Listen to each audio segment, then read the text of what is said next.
하나님을 예배하는 우리 모든 성도님들 위해 하나님의 은혜와 평강이 넘치시기를 주님의 이름으로 축원합니다. 우리가 계속해서 이 분노라는 주제를 가지고 말씀을 나누고 있습니다.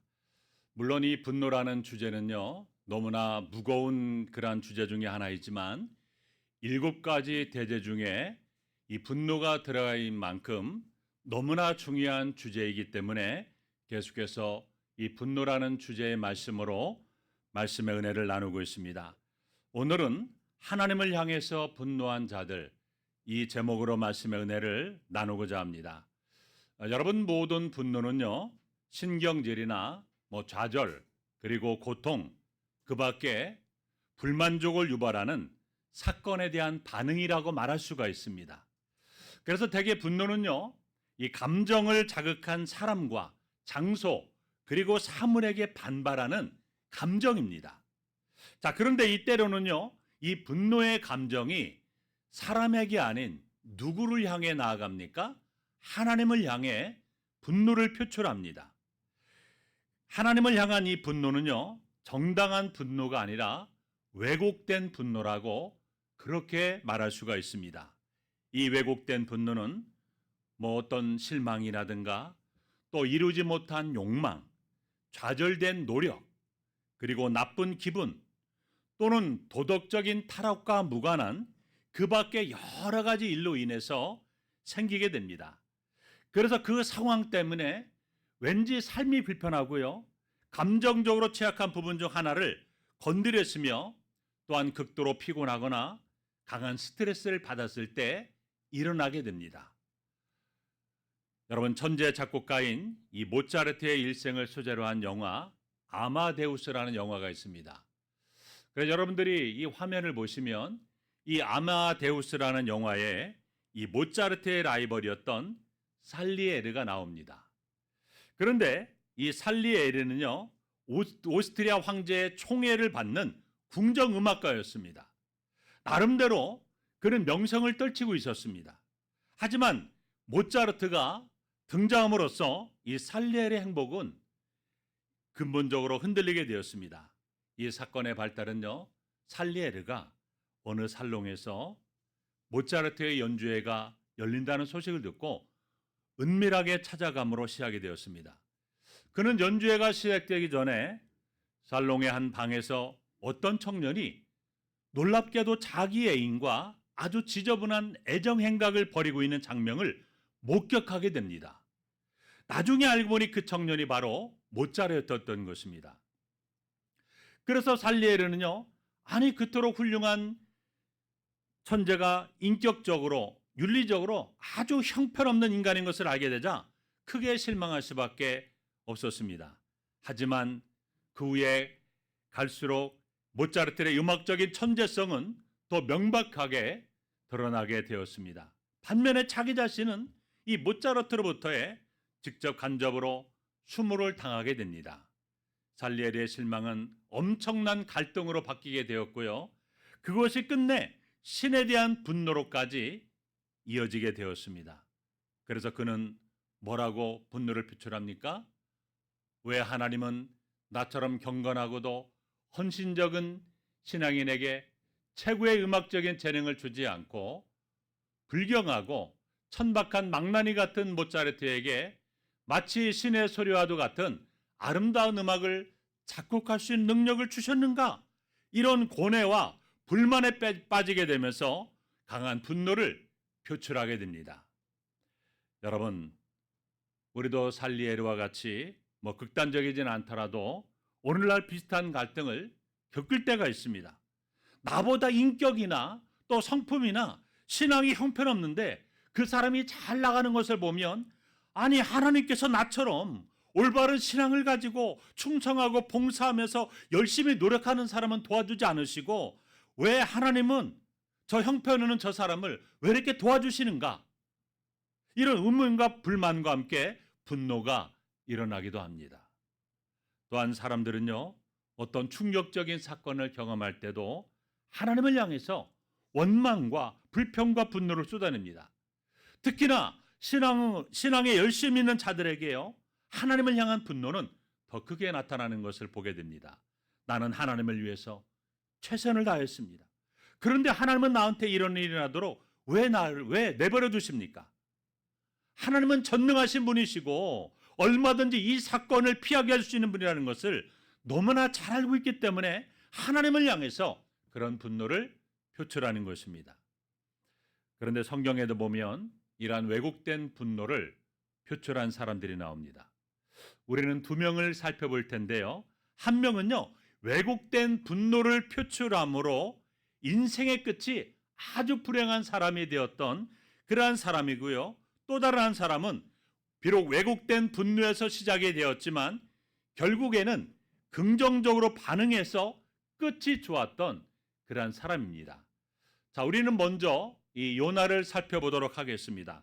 우리 요나 1장 2절의 말씀 보면 어느 날 하나님께서 요나에게 너는 일어나 접근 성읍 니느웨로 가서 그것을 향하여 외치라고 말씀하십니다. 죄악이 하늘에 닿을 정도로 그 악한 니느웨에 가서 하나님의 심판을 외치라고 그렇게 요나에게 말씀하셨습니다. 자, 그런데 요나는요, 하나님의 명령을 거부하고요, 하나님의 얼굴을 피해서 니느웨의 반대쪽인 다시스로 가는 배를 타고 도망을 가게 됩니다. 그런데 하나님은 큰 바람을 바다 위에 내리셔서 바다 가운데 큰 폭풍이 일어나게 하시고 요나가 탄 배가 거의 깨지게 되게 됩니다. 그래서 사공들은 각자 자기 신의 이름을 부르며 막 구원을 호소합니다. 그때 요나는 어떻게 하고 있습니까? 요나는 배 밑에서 잠만 자고 있습니다. 그때 선장과 선원들이 이런 말을 합니다. 이 재앙의 원인이 누구 때문에 일어났는지 우리가 제비를 뽑자. 그런데 누가 뽑혔습니까? 요나가 그 제비에 뽑혔습니다. 결국에 요나는 선원들에 의해서 바다에 던져지게 되고 큰 물고기가 요나를 삼켜버립니다. 요나는 고기뱃속에서 하나님의 명령을 거부하고 불순종했던 그러한 모든 죄를 3일 동안 회개하고 이제 고기뱃속에서 나와서 니느웨로 가서 외치게 됩니다. 40일이 지나면 니느웨가 무너지리라. 그런데 요나는요, 이 마음속에 어떤 생각을 갖고 있었습니까? 니느웨 사람들이 하나님께 회개하는 그런 모습이 없기를 바랬습니다. 니느웨가 멸망하는 모습을 보기를 원했습니다. 그래서 니느웨 사람들이 자신의 말을 심각하게 받아들이지 않고 40일 후에 니느웨이 아주 하나님의 심판으로 비참하게 멸망하기를 바랐습니다. 그런데 이게 웬일입니까? 아니, 니느웨 사람들이요, 요나의 메시지를 듣고 믿고 금식을 선포합니다. 잘못을 하나님 앞에 회개합니다. 심지어 왕이 보좌에 서러나 왕복을 다 벗어버리고 굵은 베옷을 입고 제 위에 앉아 하나님 앞에 회개하고 또 왕이 조서까지 내려서 니느웨 온 백성들에게 금식을 선포하며 하나님이 용서하시고 뜻을 돌이키시기를 바라며 모든 백성에게도 기도하고 악에서 돌이키라고 명령까지 내립니다. 그래서 왕의 명령대로 모든 백성들이 붉은 베옷을 입고 회개하는 역사가 일어났습니다. 심지어는요, 짐승들까지 금식을 시켰습니다. 하나님은 니느웨 백성들의 그 회개를 보시고 니느웨를 멸망시키지 않았습니다. 그런데 여러분, 여기에서 우리가 살펴볼 것은 요나의 반응입니다. 요나가 어떻게 반응할까요? 우리 요나서 4장 우리 1절과 2절 우리 함께 한번 읽어보겠습니다. 시작.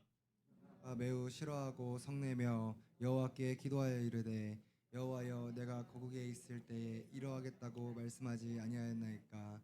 그러므로 내가 빨리 다시스로 도망하였사오니 주께서는 은혜로우시며 자비로우시며 노하기를 더디하시며 인애가 크시사 뜻을 돌이켜 재앙을 내리지 아니하시는 하나님이신 줄을 내가 알았음이니이다. 요나는요, 아니 아수르가 저지른 죄악이 얼마나 큰데, 아수르 때문에 우리 민족이 얼마나 큰 고통을 겪었는데 왜 이런 악한 인간들을 하나님 그렇게 쉽게 용서하십니까? 우리가 당한 고통은 어떡하고요?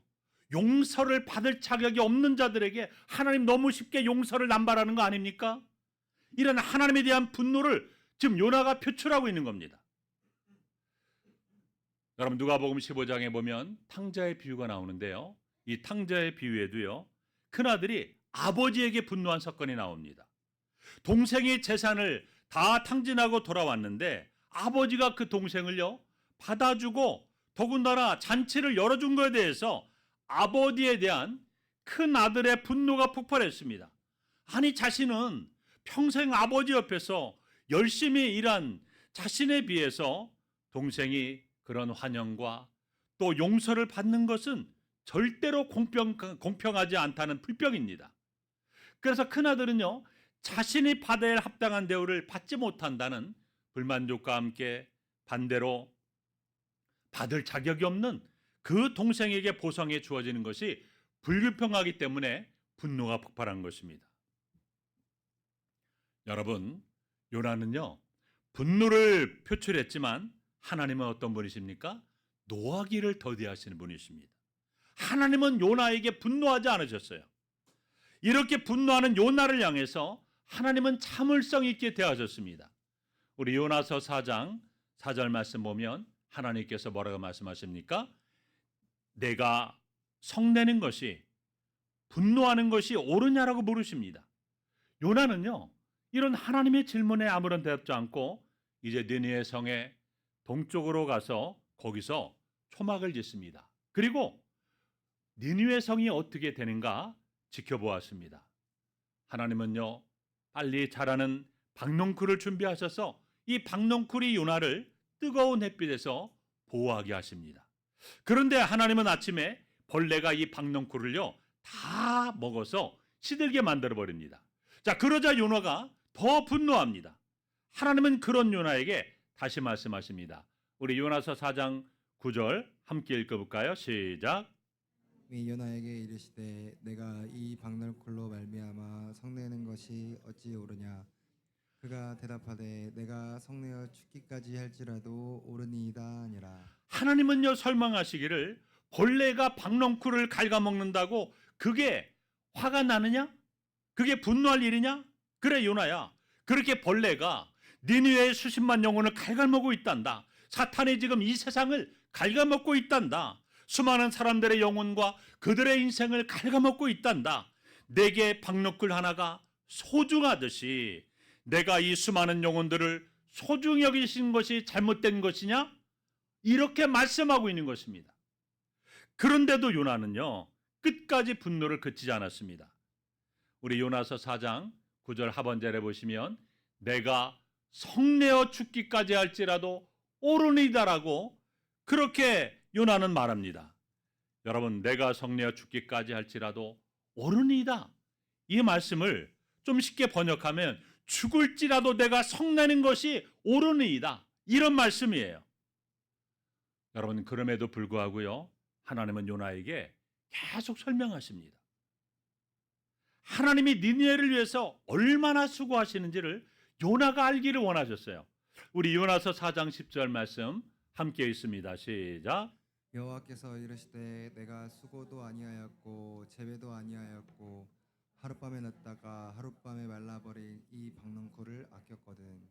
하나님은 요나에게 너는 이 박농쿨을 위해서 아무것도 한 것이 없으면서 그렇게 내가 이 박농쿨을 아끼고 있는데 나는 저 니느웨를 위해서 얼마나 수고하는지 아느냐? 이런 말씀이에요. 여러분, 요나는요 선자이면서 하나님의 마음을 알지 못했어요. 하나님의 말씀을 전하는 자 하면서 어떻게 하나님의 마음을 알지 못했을까요? 99마리의 양을 들판에 두고 기르는 한 마리 양을 찾아 온 밤을 가시덤불과 산과 계곡을 찾아 헤매다니는 그 목자의 마음을 알지를 못했던 것입니다. 여러분, 요나의 분노는요 합법적이지 않았습니다. 단지 그릇된 생각에서 나온 왜곡된 분노였습니다.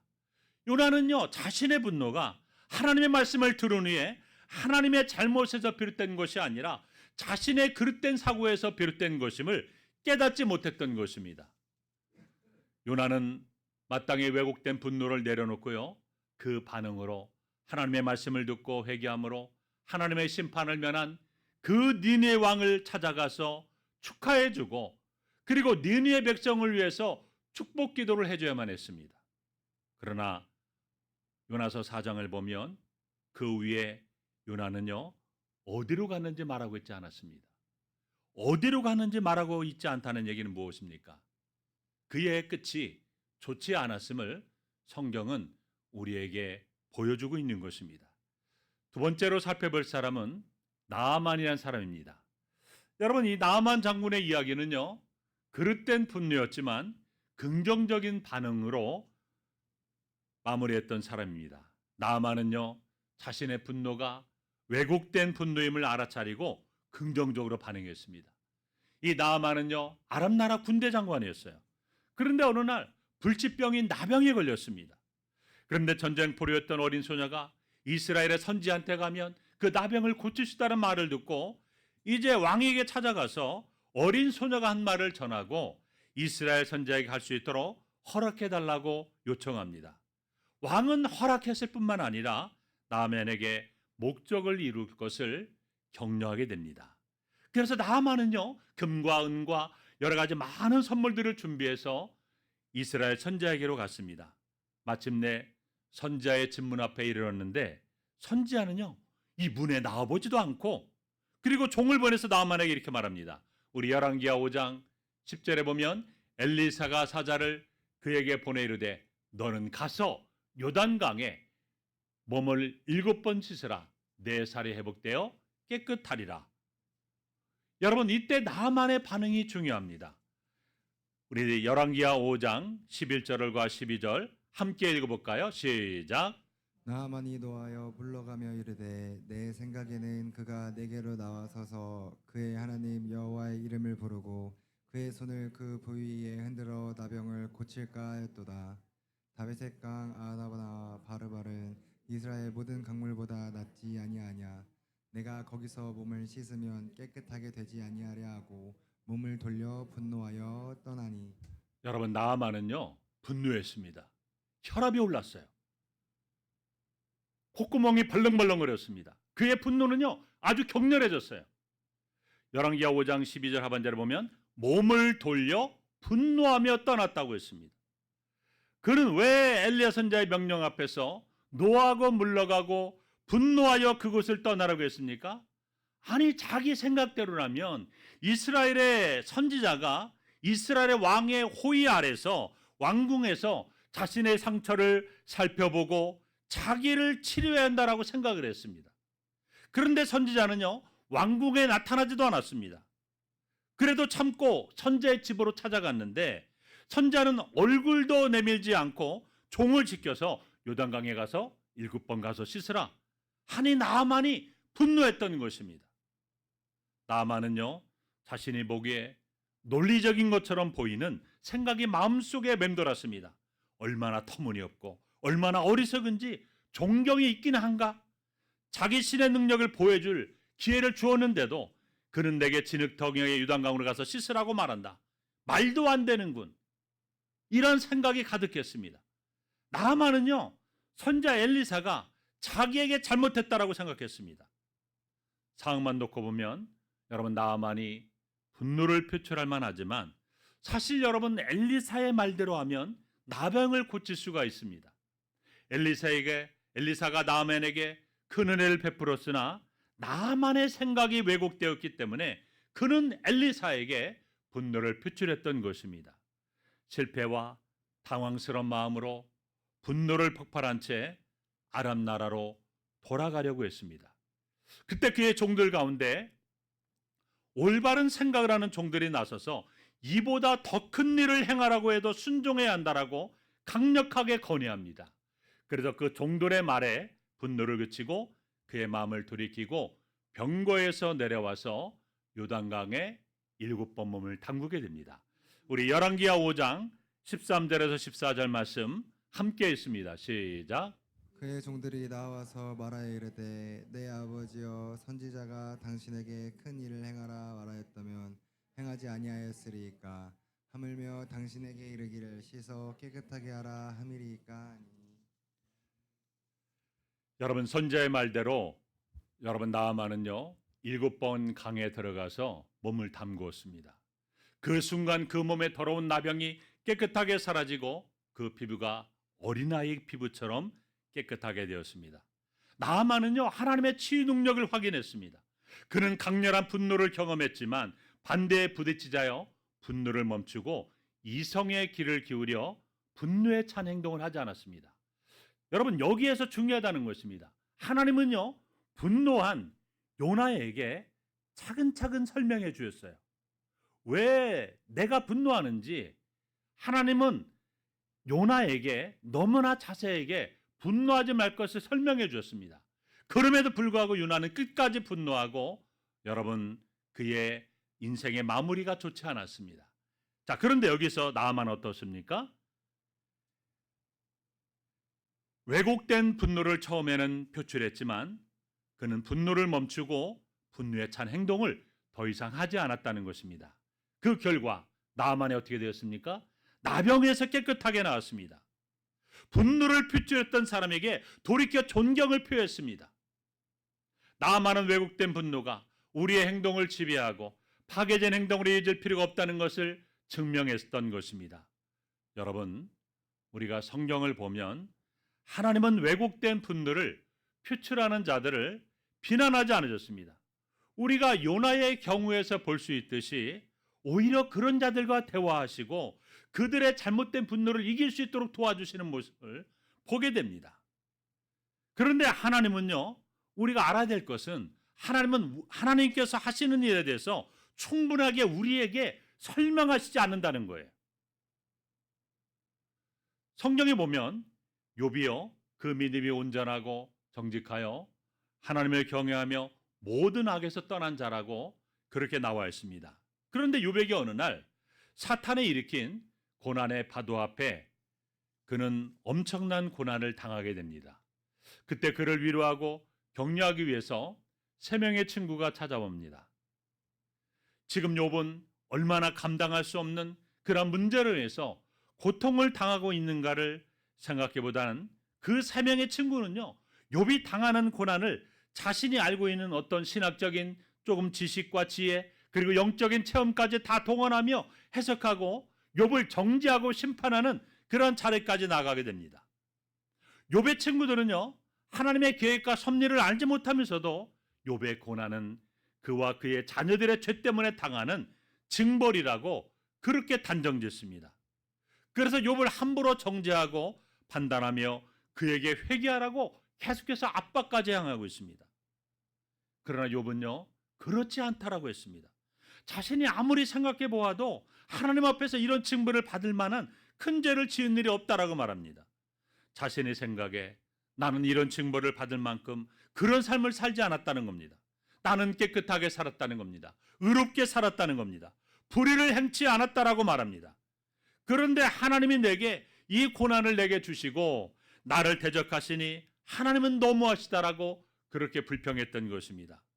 욥이 하나님을 향해서 분노를 표출하자 하나님은 공감하시며 다 들으신 다음에도 욥을 비난하지 않으셨습니다. 하나님은 욥에게 인간이 하나님께서 일하시는 방법을 이해할 수 있는 것은 아니라는 것을 일깨워 주십니다. 하나님은 이 우주 가운데서요 인간 역사에서 하시는 일을 여러분 우리에게 다 하나하나 설명해 주지 않습니다. 그래서 때로는 우리가 하나님께서 하시는 일을 우리가 이해를 못하는 겁니다. 그런데 우리가 알아야 사실이 무엇입니까? 우리는 하나님께서 행하시는 모든 일을 다 이해할 수 없고 알 수 없지만 그러나 내가 이해하지 못할 뿐이지 하나님이 불의한 것이 아니라는 겁니다. 그러므로 내가 이해하지 못한다고 해서 함부로 하나님이 내게 불의하신 분처럼 내게 너무하신 것처럼 함부로 원망하거나 분노를 표출해서는 안 된다는 것입니다. 여러분 하나님은 욥에게 자신은 전능한 창조주이시며 모든 것을 지탱해 주시는 분이심을 말씀합니다. 그리고 결론적으로 믿을 만한 하나님이심을 상기시키는 것을 볼 수가 있습니다. 결국에 하나님은 욥을 비난했던 욥의 세 친구들에게 분노하셨고 그들의 잘못을 회개하라고 권고하셨고 욥은 그들을 위해서 기도해 주라고 말씀하셨습니다.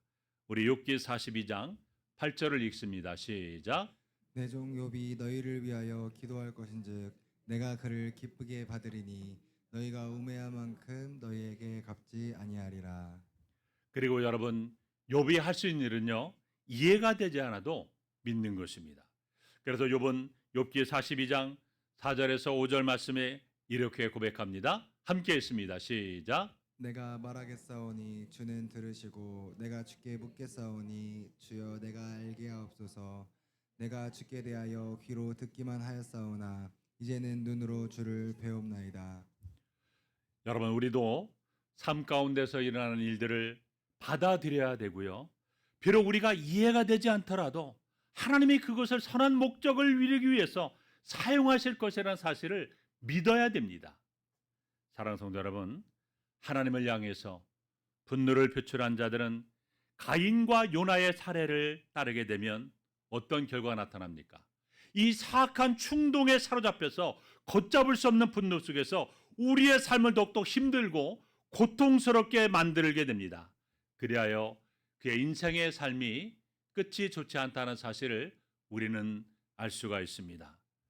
우리도 때로는 참으로 미련하고 어리석어서 나만과 욥처럼 처음에는 하나님을 향해서 왜곡된 분노를 표출할 수도 있지만 결국에는 하나님께서 하시는 일에 대해서 깨닫게 되고 우리도 그 하나님의 믿음으로 욥처럼 복을 받는 그러한 믿음의 사람이 되어야 됩니다.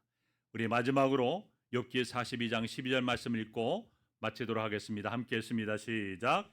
여호와께서 욥의 말년에 욥에게 처음보다 복을 주시니. 아멘. 우리 기도하겠습니다. 하나님 아버지 감사합니다. 계속해서 분노라는 중요한 주제를 가지고 하나님 말씀을 나누며 깨닫게 하신 하나님 감사합니다.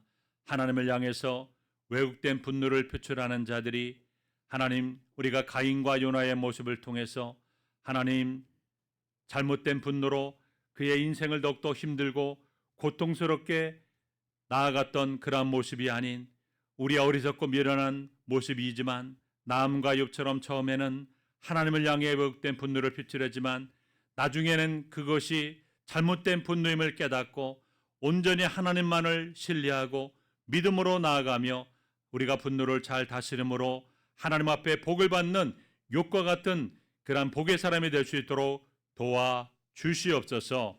예수님의 이름으로 기도하옵나이다. 아멘.